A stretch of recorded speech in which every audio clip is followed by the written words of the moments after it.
I think I just want to say it's an honor to talk to you. I just left a message for you, and I just wanted to tell you that I'm calling from Denver, and I've been to 20 countries, and I've been on expeditions before. I'm the only black woman that you'll ever meet who's made so many expeditions and to find truth and insights on this planet. Okay, and I just wanted to tell you, I think I came to my worst coming to Denver because this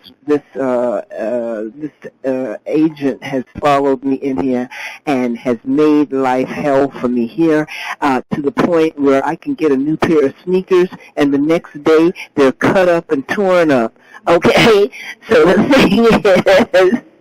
thing is, I said, this looks like a real adventure here. So the thing, because I'm from the Indiana Jones Adventures, all right? So what I wanted to tell you is I wanted you to look into the fact that this woman that just had, because I've seen a lot of strange stuff. This woman who just had an accident, she was a politician, just had an accident the other day. It could have been witchcraft that they are wiping people out with. And not only that, I think any black person, and especially notable black persons that are killed strangely, die, or something like that, they should look into it from the witchcraft point of view. Okay? Because I think that you will find a lot of evidence if you go from that direction. Because that's what they're doing these days in high places. And to make it long story short, at the Time magazine, quite a few years back, it could have been maybe 5 years, I don't remember, but there was this, I don't know if you remember, there was this this African professor. And he came out of, I think it was something like Zambia, something like that. He was at the University of San Diego, sitting at a meeting. He had risen, had to be dean or something.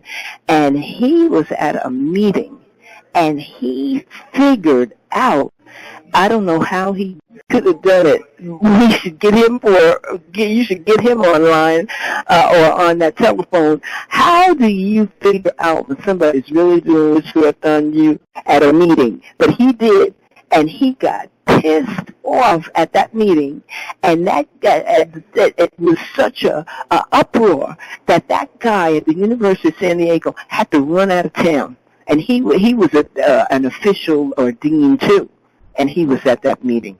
And that man was just sitting there putting witchcraft on that African. And that's our problem here.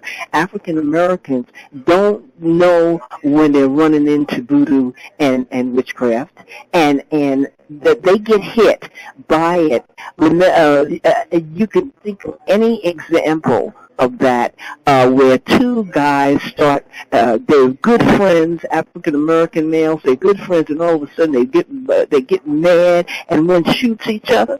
Okay, that's witchcraft, man. And the thing is, that started out before they left Africa. They were taken out by those slaveholders. They wanted to take all our power, and that's one of the powers they took from us and turned it upside down. All right, that's another thing that needs to be investigated.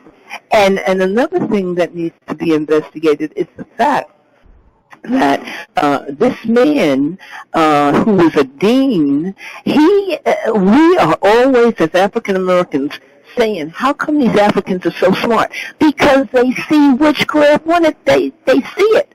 And they try to go around it. They stay in prayer or something like that. All right? You should ask them ask Africa, verify this with Africans. They will tell you, well, when you see witchcraft, what do you do out here? Because you see, they have lived around that, and so they have the feeling of it. I have a feeling of it now. When I'm being hit by something, by witchcraft or something, I have that feeling. But people don't think, African Americans don't think about it at that level. You see what I'm talking about? They don't see it at that level. Then what happens is they get hit, and they don't know where it's coming from. And I can give you examples on my journeys on what has happened to me with all of this kind of stuff. But then you've got another component here. You've got Homeland Security, Police Department, and the CIA, and you've got one man who has been all of those. I know who he is. He has been all of those different, under those different helms, and he has bought. He's a millionaire, and he's bought all of that witchcraft up. Voodoo, or he's brought voodoo people to do that on different people. And I know that for a fact. And how do you prove that you have been hit or a crime has been done on you and they didn't use a gun, they used voodoo on you? How do you bring that to court? Right. I'm going to ask you that.